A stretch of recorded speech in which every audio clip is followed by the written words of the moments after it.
is Jewel. You don't need to know who I am, but you should know why I'm here. My grandpa, Stephen, is the author of a new exciting play called When the Break Happened in Orangeburg County. It's about our ancestors from when the break happened in 1865 until now. Many of my relatives are featured in the play, from my great-great-great-grandpa Stephen to my great-grandpa Stephen to my grandpa Stephen. Guess what my uncle and cousin's name are? Stephen. Go to www.thebreakinorangeburg.com to learn more. An online store has been created to honor those relatives and other families with products featuring the Break logo. Go to www.thebreakstore.com to purchase items today and help to produce this play, please. Hello. Get your official products such as this marvelous t-shirt that I'm wearing, or this great coffee mug that I'm drinking out of, and many other products with the Show About Stuff, the Stephen Davis logo at https://www.zazzle.com/store/astuffstore, and make sure you get your 15% discount today.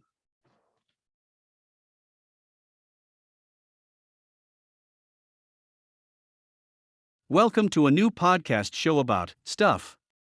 It's the Show About Stuff, the Stephen Davis Show. Here's your host, Stephen Davis. Hey, it's time for the Show About Stuff, the Stephen Davis Show. And yes, I'm Stephen Davis. My guest today is New York born and bred attorney at law, David Bythewood. Welcome, David. How are you doing today? I'm doing fine, Stephen. And how are you? I'm standing on two legs on my own. So that's always good. Let's first start off with talking about how and where, I shouldn't say how, because we always know how, but where you came into the world at. Where I came into the world at was a hospital that used to be called Meadowbrook Hospital. And now it's called Nassau County University Hospital or something like that in Hempstead Turnpike on East Meadow. That's where I was born. Okay. And that's why I said that you were New York born and bred attorney at the opening. That's right. And when I was born, that was in 1944. And there's a little story behind it if you ever want to go into it. But my parents had bought their home in Hempstead in 1943. And the guy that sold them the home was a Nazi, a member of the American Bund. Is that unbelievable or what? That's unbelievable. Wow. The reason he did this was to get even with the neighbors and to punish them, because a Jewish family moved in and the neighbors liked the Jews. So he got so angry with the neighbors that he sold his house to my parents. And then we came in. Tell us about your parents. Let's see. My dad was born in Charleston, South Carolina. He came to New York with his family and they settled in Harlem. He was initially studying to be an accountant, and he got interested in the funeral business and then pursued that, became a licensed funeral director. And then his best friend, who he grew up with in Charleston, Fred Richards, who was an MD at the time and in Hempstead practicing, encouraged him to come to Hempstead to open a funeral home, and that's what he did. Now, my mother was born in Columbia, South Carolina. She met my dad in Harlem. She and her mother had lived in Atlantic City. Then they moved to Harlem, and she met my dad in Harlem, and they got married later on. Okay, but we have a connection. And the connection is the funeral business, actually, because you have some cousins that had a funeral business in South Carolina. Yeah, TK. Around Bowman, South Carolina. TK in Orangeburg. When I was doing a lot of research on my family, when I went to a lot of the death certificates, on the death certificates is Bythewood Funeral Home. And I always wondered since discovering that, whether because a lot of the Bowmans moved up here to New York and Inglewood and called on your father for services when they needed it. That would be interesting to find out. That would be so long ago, and I don't have any of the old funeral home records, so I wouldn't be able to tell you. But Bowman is not a name that is not familiar with me. I do recognize that name. Yes. Yeah. Where did you go to school at? We were in Hempstead, so I went to the Hempstead Public Schools. I started out at Jackson Street School, and from there went to Hempstead High School. And from there, I actually went to McAllister School, American Academy McAllister Institute of Funeral Service. Then I left the funeral business and went to law, finished up my bachelor's degree at Delphi, and then went to Hofstra Law School.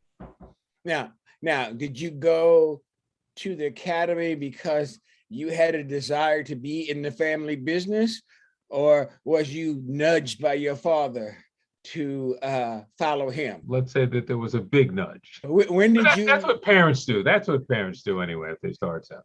Yeah, they do that. But when did you decide, I don't want to do the funeral business? What made you decide to do that? To me, in the area, at least in our area, there seemed to be emerging an element of corruption within the churches where they were asking for money under the table and things like that. So I didn't like that idea. I felt that eventually the funeral home would be controlled by those corrupt schemes. So I went elsewhere. I decided to leave the business and go into something else. And I ultimately decided law was what I wanted to do. Now, after you went to law school and got out, what was your first job after law school? What did you have to do?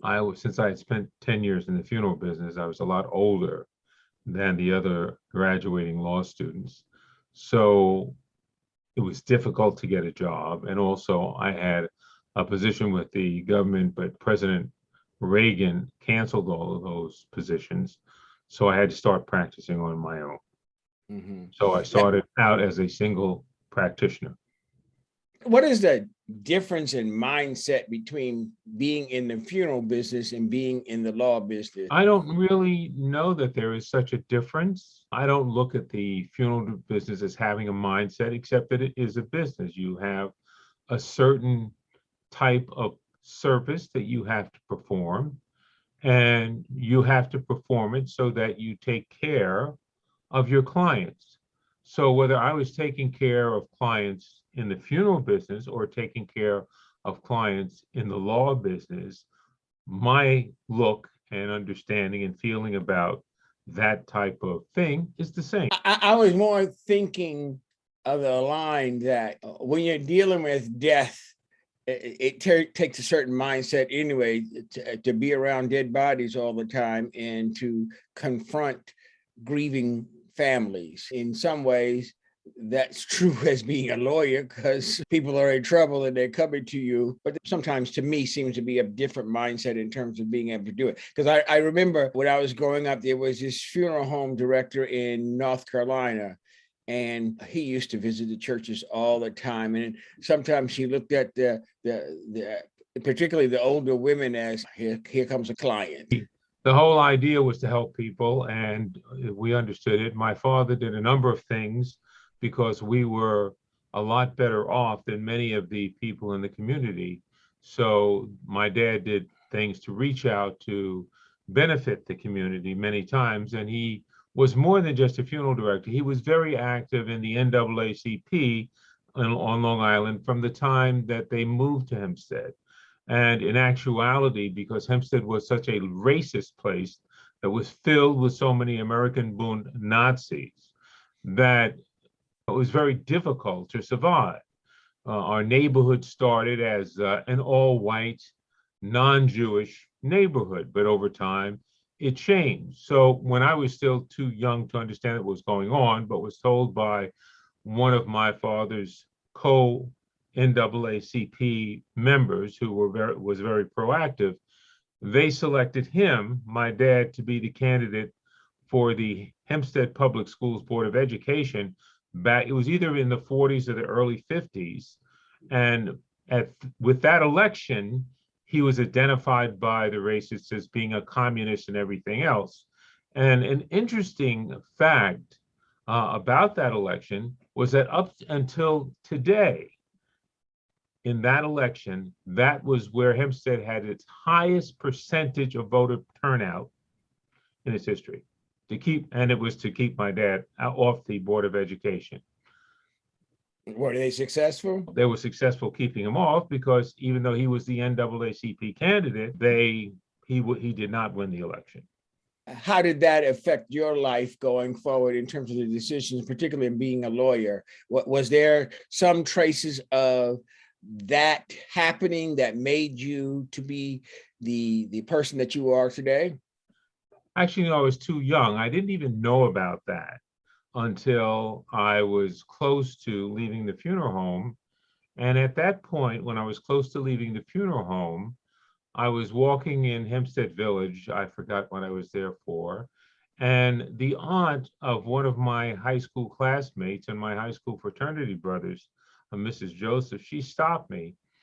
And very seriously, she looked me dead in the eye and said, "You're one of the few kids still here in Hempstead," talking about the Black kids in Hempstead.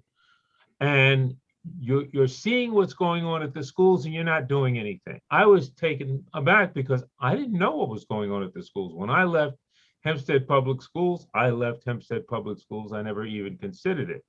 So because she admonished me so strongly, I decided to look into it, and I attended the very next school board meeting, and I saw that the person whose term was about to expire, who was on the board, was a high school dropout. And to me, I said, how can this be? How can you elect a high school dropout to be on a board of education? What kind of signal does that send to children?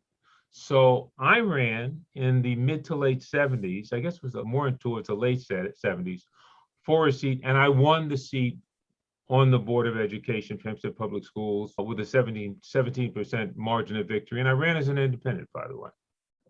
Okay, all right. Now, do you remember your first case after you got out of college, got past the bar, and you're bright-eyed and bushy-tailed and ready to slay the world? I think my first cases were really family things and friend things and making corporations, or really minor things. But the case that I had, the first case that I had that is one of my very favorite cases, it was titled Jackson Terrace Associates versus Hattie Rice and Davy Rice. Hattie Rice and Davy Rice were Section 8 tenants, and they were being sued in landlord-tenant court to be evicted. Davy Rice only worked 6 months a year because he worked in a nursery, and the nursery was closed for the winter. So he was out of work for 6 months a year. At that time, unemployment only ran for 6 months, not 12 months.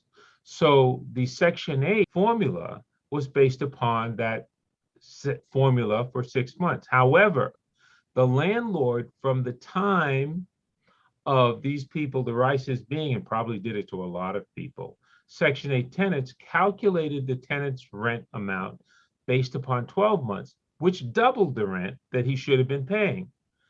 I found that, I read the regulations, I fought like hell for Hattie and Davy Rice, and I won. I handed them a big fat check at the end of that, and I think it was around $16,000 I gave them to give you an idea how much they were being ripped off. This is back in the 80s, and they were very happy. And of course, Jackson Terrace Associates never appealed the decision because they were afraid that the appellate court would have upheld it, and I'm certain it would have, because the law was the law, and a literal reading of the law showed that. And so they didn't do that. And an interesting note is that HUD, that United States agency, came into the lawsuit as a friend of Jackson Terrace Associates. So in court, I beat Jackson Terrace Associates and HUD and gave Hattie Rice and Davy Rice a very big reward. And from that point forward, the right to have the legal amount of rent, not double the legal amount of rent. Again, helping people. Okay. But how, in terms of that case, how did it have any big splash to it in terms of the newspaper, in terms of publicity, in terms of getting your name known beyond Hempstead? Or It made page 5 in Newsday, which was interesting, but it didn't get a big splash. I didn't get a big splash until 1985 when I handled the People versus Neverson case. And that was a Suffolk County felony case trial. Well, tell us about that case. Okay, People versus Neverson involved 3 co-defendants, 2 brothers, Neverson brothers, and a third co-defendant, and they were accused of being part of a multi-state auto theft ring where cars were crushed and people would take the VIN numbers off the crushed cars and then steal identical cars that were on the street, and they would put the phony VIN number. They put the VIN number from the crushed car into the non-crushed car. The police eventually caught up on it. But here we had that, and I was in front of a judge who's no longer with us, sadly to say, but one who really gave me a lot of insight into the law and who was really a very honest and straight and very tough judge. And his name was Kenneth Roll. So we went through several different juries because the prosecution kept causing mistrials. And on the last one, the judge had warned the prosecutor that if there was another mistrial caused by the prosecution, he would dismiss all charges. And there was. The prosecution then did their 4th mistrial, caused the 4th mistrial, and the judge then dismissed all the charges. The prosecution, of course, was trying to get into the case evidence that was not admissible. So that was stopped, and that received publication all over Long Island and the city of New York. Okay. I want to jog your memory a little bit. And what is the funniest case that you ever done? Are there any funny cases? The funniest case. I don't know if I had any cases that were actually funny. If you wanted to know about notoriety, there was another really big case that came in 2000 in 1988. But funny case, I can't really. Maybe that's an unfair question in terms of dealing with career. But sometimes what I like to do is lighten the mood in terms of talking about certain incidents that happen in people's lives. While they might be serious, they have a funny tone to it. And it adds a little bit of light to the show. And what I'll do is I'll let you, if you ever think about one that was a little bit funny, you can interject. But let's go now to the 1988 case. You're doing this all for me. So, you know, you're leading me to the next one or the next one. Okay. The 1988 case gave me nationwide visibility. The case was entitled United States of America versus Gambino. My client was Joseph Gambino, and there were other co-defendants. That mobster? Yes, there were. I mean, I was a little bit nervous about doing the case. Absolutely, that's exactly right. You know, if I lost, what's going to happen? So here we go into this case, and Leonard Wexler was the United States District Court judge. He passed away a year or 2 ago, but he was, again, I'm learning, these are my early years, and I'm learning so much from these judges. So here we are, and they didn't rely on their local prosecutors. They brought their hot shoe from Washington, D.C., from the Justice Department, Jim Rodio. And as a side note, he and I are still friends today. But it was a major war, and there were top attorneys on both sides, and it was a fight. And the AKA gas scam, this is called the AKA gas scam trial in the press. It was in the New York Times, Los Angeles Times. It was all over. What was happening is that the mob would set up what would be called a burn company. So let's say X over here on the right-hand side is the burn company. On paper would order petroleum from a middleman like Vantage Petroleum. Vantage Petroleum was owned by a guy named Fat Larry Iorizzo back then. And he was fat too. He must always say, okay, that was funny. So Iorizzo, or rather Vantage, would buy gasoline from Exxon on paper, and they would buy it legitimately from Exxon, and they would send the bill to X company, which was the scam company. They would call it a burn company. They would send the bill to the burn company, and they would send the gasoline to one of their mob-related gasoline companies. Then, when the bills came in, the burn company would pay for the gasoline, but would not pay the federal excise tax. After the federal excise tax debt got incredibly large, the burn company was then burned. It was bankrupted. It was put out of business. So it seemed legitimate, but the government eventually figured it out that was happening, and that's actually what was happening. So they dragged all of these people in, and that was my first introduction to mob time criminal defense. But it was good. You know, at the end, at the trial, when they come in with the verdict, and I will say, I'll tell you exactly how it ended up. There were 8 counts, got 1 count dismissed on statute of limitations. The jury comes in, they give the verdict sheet, and they say, count 1, conspiracy, guilty to everyone, including Gambino. And he tensed up, started yelling. I said, calm down. So he calmed down. And then they went to 2, 3, 4, 5, the remaining 2, 3, 4, 5, 6, and 7. And they said, guilty, Gambino, not guilty, Gambino, not guilty. He couldn't believe it. You should have seen him in the chair. Then on appeal, they threw that conviction out. And then the U.S. government came back and asked if Gambino would plead to a misdemeanor and spend 30 days in jail instead of going back and doing a whole trial, which we agreed to. He did 30 days, but effectively it was a complete win. And it was fun. It was fun. It was heavy duty. It had all the trappings of TV. You had certain characters coming into the courtroom, and the judge would, at the U.S. attorney's insistence, have them escorted out, wouldn't let them be there for the trial. It was quite an interesting thing. And it was my first time into federal court and into that type of environment. But yeah, it was good. It was successful, and I got nationwide publicity out of it. How do you deal with having sometimes clients that you're defending that you might yourself know that they're guilty? I never know that. I never know that. Because I'm not going to ask if the client's guilty or not. That's not my job.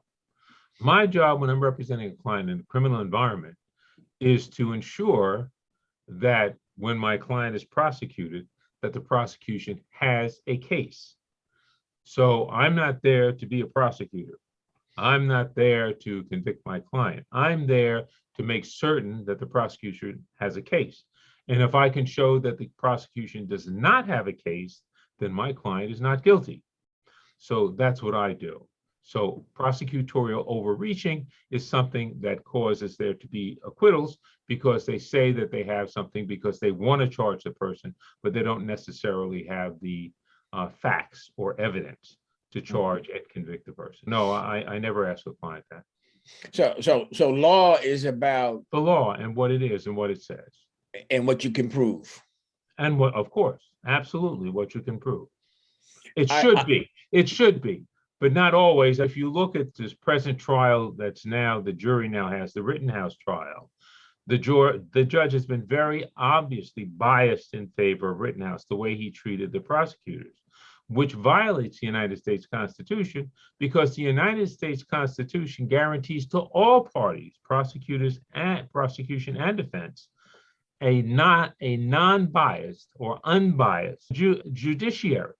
The judge is supposed to be even. The judge is not to take a chance. The judge is not to give any appearance of having any kind of opinion whatsoever. The judge is not supposed to overreach. The judge is simply to act as a referee and to rule on issues of law raised by the jury. That's when there's a jury trial. The jury only makes the determination of fact, and that means whether or not the criminal defendant is guilty or innocent. Okay. I'll ask you a little bit more about that a little bit later on. Now, we're up to 1988. You're now famous lawyer. You have the boys that say, oh, he's pretty good. Did you have to do any other cases along with the mob? Did you?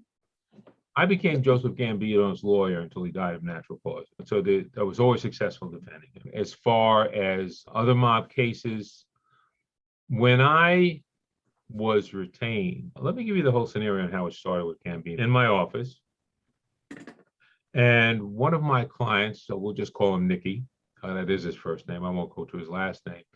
He just called me up out of the blue. I'd formed a corporation for him or some other minor thing, but he knew about the double jeopardy dismissal in the Neverson case.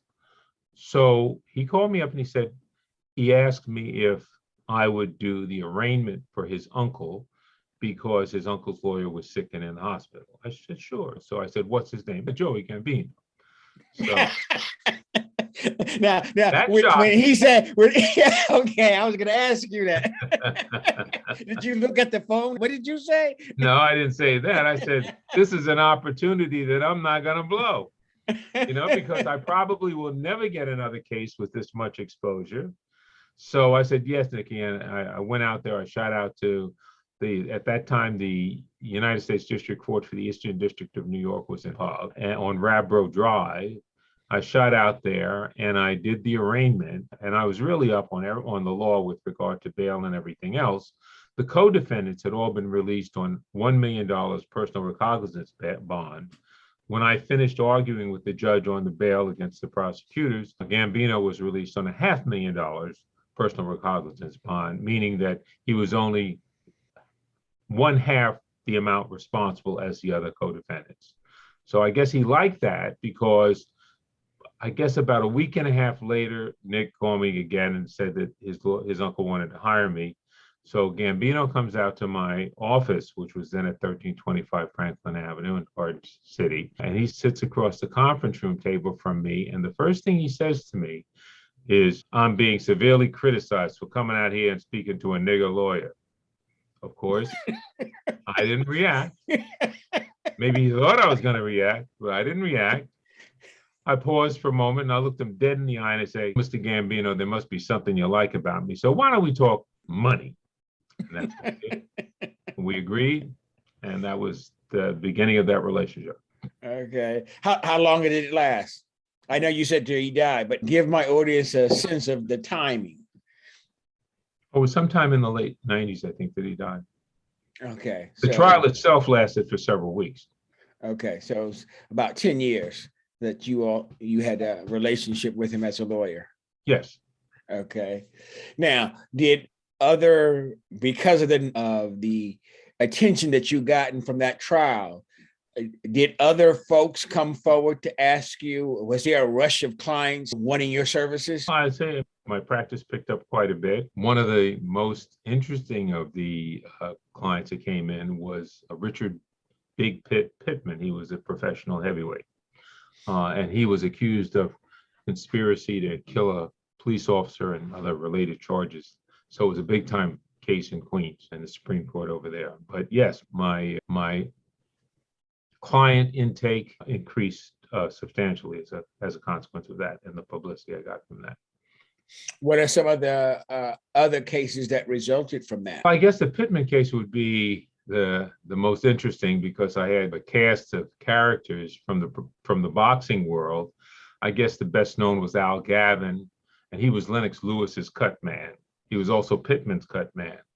So here we are with this big trial in Queens County where the police are saying all kinds of things about Pittman and trying to get him involved in killing a cop and conspiring to kill a cop and everything else. And that came out as a not guilty. And I think one of the critical things, and when I had all of these boxing people come in, because I noticed something in my time representing people and also going other trials and other court proceedings where I was sitting in the gallery or participating, is that the prosecutor always wanted to attack people if they were friendly in some respects toward the criminal defendant.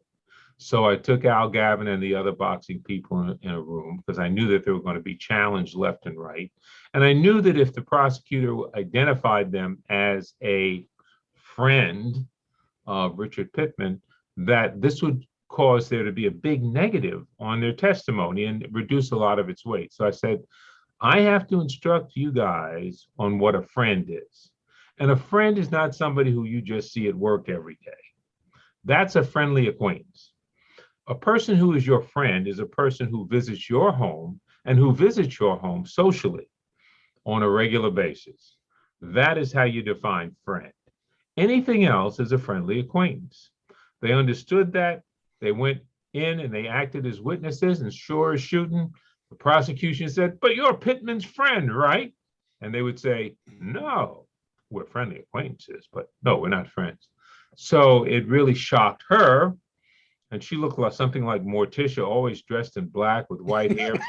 She was paler than pale. I would thought I was dealing with one of the Munsters or something up there, one of the Gomez's from the Addams Family. But when the jury came back in and they acquitted Richard Pittman with the not guilty, that she was completely crestfallen. She couldn't believe it. And of course, Pittman was very happy. And there were a lot of problems with him from time to time, because back then in Queens, the only place to eat lunch, there were two delis across the street from the Supreme Court. So when you went over there to eat lunch, the jurors were always over there also. And I was really concerned because one time the waitress screwed up. And you got to understand, this guy is a heavyweight contender. His fist is twice the size of mine. And one time he just blew up at the waitress. And I figured that would affect the jury, but it didn't. They found him not guilty, and that made my day, made his day, and I got a lot of credits from that. Also helped my career. Now, I'm trying to think of, was it during the OJ trial that you were part of Court TV, or was that afterward? My first TV appearance was with the Long Island Massacre, Colin Ferguson. And I got a call at about 10 o'clock at night from somebody from Good Day, New York, Channel 5, Fox News. And they asked me if I would appear with Dick, I forget his last name. Well, with one of the guys from Good Day, New York. His first name is Dick. I just can't think of his last name. And sure, I did that. So at that point, I appeared on TV the next day at about 8 o'clock in the morning, I think. And it's like with the whole thing with Gambino, boy, here I am, I'm on TV, I'm on Fox 5.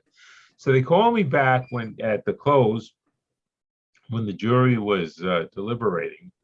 And I thought that was it. I was happy, but Dick Oliver is his name. I was back on with Dick Oliver again. It was great. So I didn't know if they called me back, but here comes the O.J. Simpson case, and they called me back. So I covered the O.J. Simpson case for Good Day, New York. And at the end of the trial, I came into my office early in the morning, and I typed up a verdict sheet, and I typed not guilty in huge letters on it, and I folded it up, sealed it in a blank envelope, and they picked me up, and I went to Good Day, New York. So, of course, it's before the day started out in California, everybody's speculating, and he points out to me, all the lawyers and everybody who's been on TV says, Simpson's going to be found guilty. So I pulled the verdict sheet out because nobody else had did anything like that. And I handed it to her. And they made a big deal about that because, oh, here's Bythewood, he's handing in a verdict sheet. And they opened it up, not guilty. What did the jury say? Not guilty. So that gave me a bunch. And I was called back to Good Day, New York for another couple of things, the Morrow trial. And then after that, I was called in to Court TV. They called me and I started appearing on Court TV.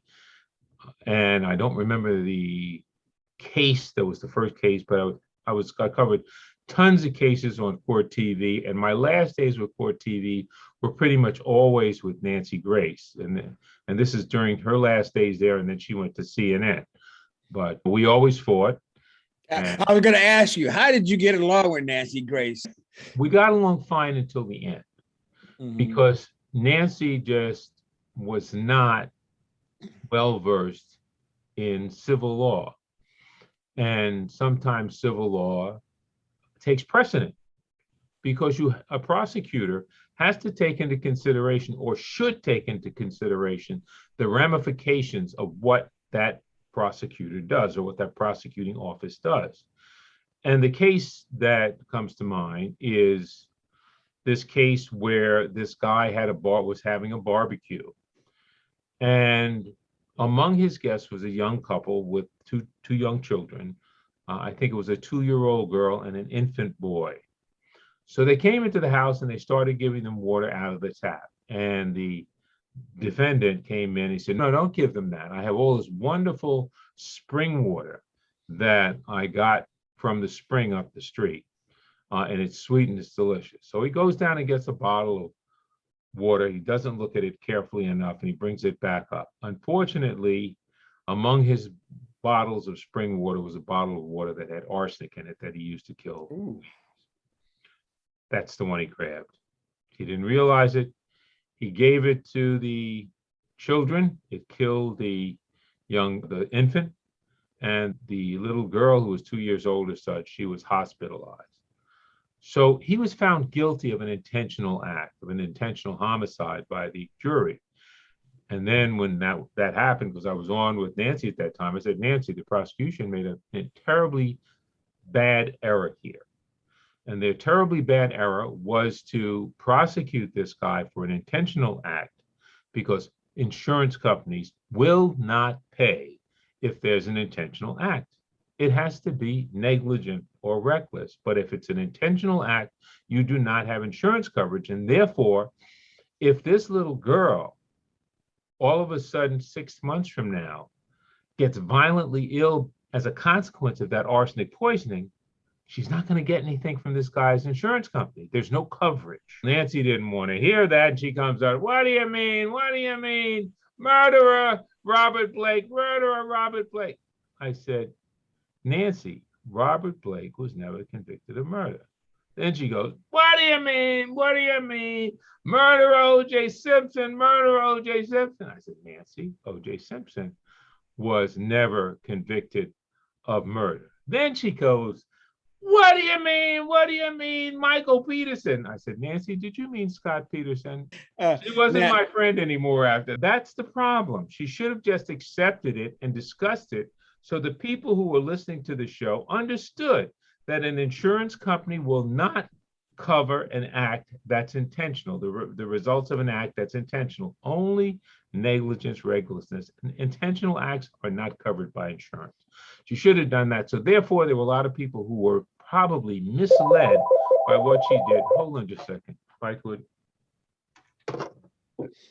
So a lot of people were probably misled by that, and therefore they probably lost out on situations that they shouldn't lose out on. But that's the way the law is, and she didn't know the law, and instead of taking advantage of my knowledge of the law and going into it so we could have discussed it, she didn't. She decided to attack me, and she blew it because she was wrong on all three of her. Now, I know that you have taken on eclectic cases that people sometimes tend to shy away from.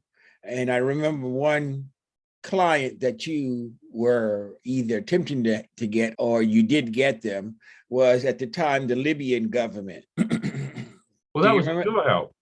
Say it again. That was with your help. You were among the people who recommended me to Ambassador Dorda, and I was invited there.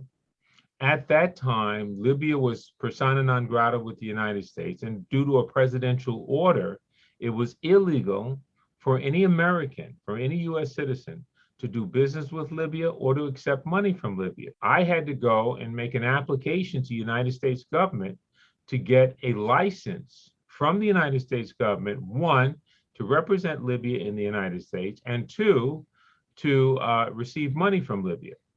So that happened. They gave me the license, but Libya never called on me to do anything. I was over at Libya House a couple of times. And then that was from 1997. But then in 2000, when I saw that Libya was backing the RUF, the Rebel United Front in Sierra Leone, and since President Cabal was a friend of mine and had other friends in Sierra Leone, I withdrew. I would not act as an attorney for Libya anymore because of the actions they were taking in Sierra Leone. But I just wanted to point out that you took on hard cases that some people would just shy away from, but well, that's true. Never afraid if you believed in the case. Absolutely. And that's the most that you could ask for a lawyer to do, is to stand tall with your case. Now, I could never guarantee a result, but what I could guarantee is that my read on the law would be accurate and correct, and that I would do everything in my power to protect the interest of my client. Still do that. In the present cases, at first I wasn't going to ask you this, but then I want to ask you it because you brought it up a little bit anyway in terms of some of the cases.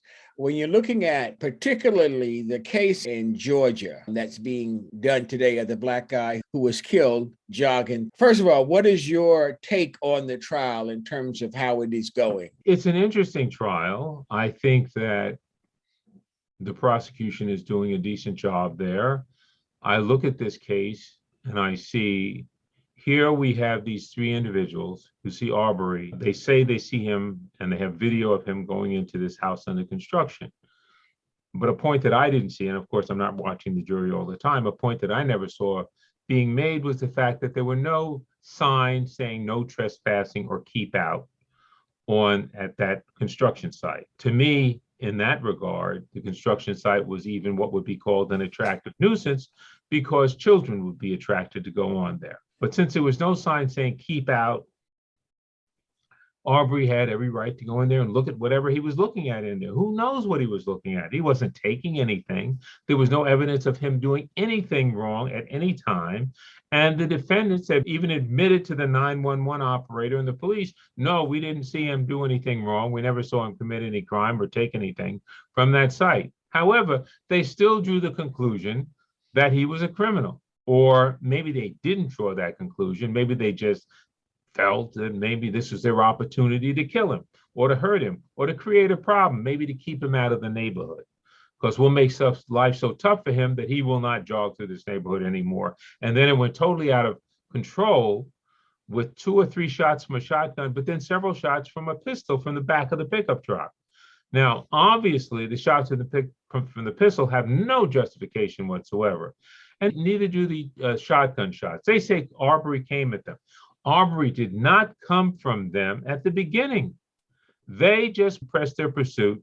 And then when Arbery did come at them, and I think that he probably had in his mind, if I try to run away, it's going to be impossible because they've stopped me from running away already. Maybe I can get a hold of this shotgun and take it away from this idiot so he doesn't kill me. He ends up getting killed anyway. I see no justification there with that. I see no reason for them to be doing that. They had no knowledge, whether actual or circumstantial, they had no knowledge of him committing any crimes or doing anything wrong. The only thing he was doing was jogging through their neighborhood. So they should be, and hopefully they will be, all be found guilty of murder because they murdered him. The third guy in the car who was videotaping everything, I'm not so clear on. He certainly had knowledge of it. Whether or not he could be a co-conspirator or not, I don't know. And of course, I don't know what the prosecution did. Had I been on the prosecution team, I would have looked to have converted him or to flip him into a prosecution witness, and I would have let him go. But they decided to prosecute all three for whatever reason, I don't know. And then the 2 that were up in the truck, the one with the shotgun and the one with the 357 Magnum that did all the shooting, they were being prosecuted also. So we have to wait and see what happens. The judge in that case is 180 degrees different from the judge in the Rittenhouse case. The judge in the Arbery case, he seems to be pretty level-headed and pretty objective in his rulings and his demeanor from the bench. But that's not the case with the judge in the Rittenhouse case. He seems to be pro-Rittenhouse all the way and had no problem with letting the jury and anybody who's watching know it. Does that make for a really built-in appeal right away? If you're found not guilty in a criminal trial, it's over. So there is no appeal. The double jeopardy is triggered in a criminal case. So you can't go back and try someone again if the person has been found not guilty. If a mistrial is declared, of course, then a new trial can be ordered, and the prosecution will have a certain amount of time to put on their new trial. But there would have to be a mistrial. But we have to wait and see. The Arbery case, I think, is probably going to be guilty verdicts. The Rittenhouse case, I don't know. The defense was very strong in the way they presented themselves, and I don't think that the prosecution really did as much of a good job as they could have done. As an example, I didn't hear anything about there being a lack of no trespassing, keep out signs on the house under construction. Presently doing. There's a lot, but there are certain things that are of great concern to me. I feel that many of the judges in New York State are corrupt. Maybe I shouldn't say many, but some in some very critical places. If you look, especially in the second department, if you look at the results in foreclosure cases, you will see that foreclosure defendants are not given the right to enforce a contract. Never. Here we have this thing called a mortgage. A mortgage is a contract, okay? And it's governed by contract law that says everything within that document's four corners is all of it. Things that are not in there cannot exist in the contract, and no one is responsible for. You can't force it on. It just doesn't happen because it's not within the four corners. In New York State, however, the Court of Appeals decided that the mortgage follows the note, even though there's nothing in the mortgage that says it follows the note. Now, is there any justification for that? Absolutely not. And the reason there's no justification for that is because this defect in the mortgage of not having the language in there that it follows the note is a self-imposed liability by the lawyers and the banks who are dealing with it. All the lawyers have to do in the mortgage is say, put that in the contract. Now, the person signing the contract doesn't know anything about this because it's not in the contract. And all of a sudden they found out in foreclosure, oh, the mortgage follows the note, so you're going to lose the house. There may be nothing else for the bank to lean on. But here's something that the person who is the foreclosure defendant knew nothing about. This court-made law and the policy of New York State that the mortgage follows the note. It's not just violative of the law itself, the law of contracts I'm speaking of, but it's also violates civil rights. 42 U.S.C. 1981 is a very interesting civil rights law. It actually goes in two directions. In one direction, it protects everyone, no matter what their race or religion. None of those suspect classes, none of those areas of special consideration are needed. If you're white, you're just as violated in your civil rights as if you're Black or Hispanic or a woman or whatever. 1981 says you have a right to enforce the contract. So if you have a right to enforce the contract is a mortgage, and that mortgage doesn't have anything about the mortgage follows the note in it, then your right to enforce that contract says that the bank trying to make that law happen loses. Unfortunately, in my opinion, because I don't know about all of them, but right now I'd say in my opinion, tens of millions of people, it's probably bigger than that because that law is in just about every state in the union. Tens and maybe more, tens of millions of people, maybe hundreds of millions have lost their homes in violation of the civil rights law.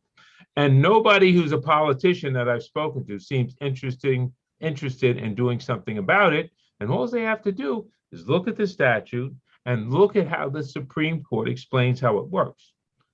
There's no question about it. My position on it is exact. The person who has signed that contract, the people who signed the contract can enforce that contract based upon its language, and no external language can be utilized.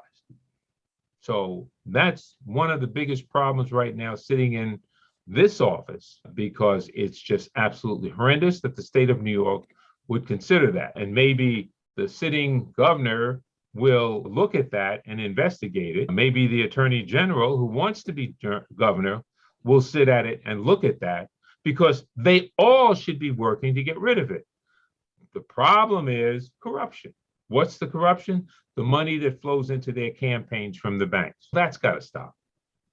If that doesn't stop, it's just one of the foundational things that hurts this country and hurts democracy itself. Even with the Trump thing, really at the bottom line is really money and power. And if we don't stop as a country, as individuals and citizens of this country, and say, this has to stop. We have a constitution and everyone has to abide by it. No one is above the law. Doesn't matter what their title is. Until we do that, we'll continue having problems. And we need to really not have these problems anymore. When the law is laid out like that and the civil rights law is laid out like that, then all of it has to stop. So 42 U.S.C. 1981 is a very effective law so long as those people entrusted with enforcing it do what they're supposed to do, and that is look at it and read it literally as the Supreme Court explains, and then enforces it based upon its literal language. What is your advice to those who are young and want to become a lawyer or are in law school and about to embark on that career? What is your advice to them? Welcome to what can be a very wonderful career. Just work hard, keep your nose clean and straight, and you'll have a wonderful career that you can look back upon and smile upon. Now, just because you have a law degree does not mean that you have to practice law. I give you as an example, Kenny Chennault. Who is Kenny Chennault? He is, right? Yes, I know who Kenny Chennault is. You know what? You want to know why? Very quickly. Yeah, sure. I know he's from American Express, but I found out a couple of years ago that one of my great aunts was his aunt. Okay, guess what? He's from Hempstead, just like me. I know. Guess what? His family and my family are extremely close. His parents are dead and my parents are dead, but they were extremely close. And originally, his dad was my dentist and the dentist for my brother Danny. So we would play at their house, and they would, all the Chennault kids, Kenny, Patty, Arthur, they would all come and play at our house. Kenny went to law school at Harvard. His private practice wasn't doing so well, but he benefited because in law school, one of his classmates, I believe this is correct, but he was tied to one of the main guys, the family of one of the main guys at American Express. So when his private practice wasn't doing what he wanted it to do, he gave him a shout. They invited him into American Express, and look at the result. Rest is history. But so you don't have to go into law. You can do other things. Yeah, but I will tell you that I saw the relationship of Bythewood and Kenny Chennault's family in South Carolina, because he came from a very prominent South Carolina family. Ann Chennault and my mom were best friends, and Horty Chennault, who was Kenny's father, he's an Archon. I'm an Archon. My brother Danny's an Archon. Now, an Archon means that you're a member of Sigma Pi Phi fraternity, also known as the Boule. So we are all, and Kenny's an Archon also. And when I'm thinking about it even closer, the uncle that he had was Malachi Bowman, and his wife was, I forgot, but they had the same last, she had this maiden name that the family had back in South Carolina. So it's really wonderful when you can look at people, like I've met cousins that I've known for 25 years and didn't know that they were cousins until I started doing that research and said, oh, your great-grandfather was my great-grandfather's brother. Yeah, it's great. It's great. And I think a lot of that can be attributed to roots. Because when roots came along, we all got interested in our heritage. So it all started to be a look back to see, where did I come from? What did I come from? Who are these people? And were there people? And what did they do? And how did they do? And all of that. But roots was a big catalyst. Yes. And one of the final things that I say about that matter is that in jogging my memory, I took a trip down to South Carolina, maybe about 3 years ago, to do some research on family. And I went past the Bythewood funeral home in South Carolina. So with that, I thank you so much for being part of this broadcast. This was a fascinating piece. You had a wonderful life and a lot more left to live. And I'm so grateful to see you after not seeing you for a while. Thank you so much for being on the show. Thank you so much for having me, Stephen. It's been very enjoyable. That's the show about stuff, the Stephen Davis Show. And guess what? We won an award for me being host. Thank you so much for enjoying this show. And we'll see you next week with another wonderful topic and show and guest. Thank you. Thank you for tuning in this week. Hope you enjoyed this show about stuff. See you next time. I'm Selwyn Jones, the uncle of the late George Floyd. In my nephew's case, in his death, he didn't have a choice. But with COVID-19, we do. Hi, I'm Shelley Clark White of The Honeycomb and co-host of the sensational podcast, That's my story. While we all understand the discomfort of wearing a mask and receiving a vaccine, please recognize at this present time, the only solution to fighting this deadly virus is being vaccinated and wearing a mask, because we cannot afford to do nothing. Hello, my name is Lorelei McBroom. I'm a professional singer. I've worked with Pink Floyd, the Rolling Stones, Nile Rodgers, and presently with the McBroom sisters. The facts are 99.5% of all COVID deaths are among those who are unvaccinated and who refuse to wear a mask. Hi, and I'm Ken Knox of the group, chairman of the board, and co-host of the awesome podcast, That's My Story. So why play Russian roulette with your life and those of your family? COVID is real, and it is on the rise. It is not going away unless we as a society together save society. And I'm Stephen Davis, the host of the show about stuff, the Stephen Davis Show.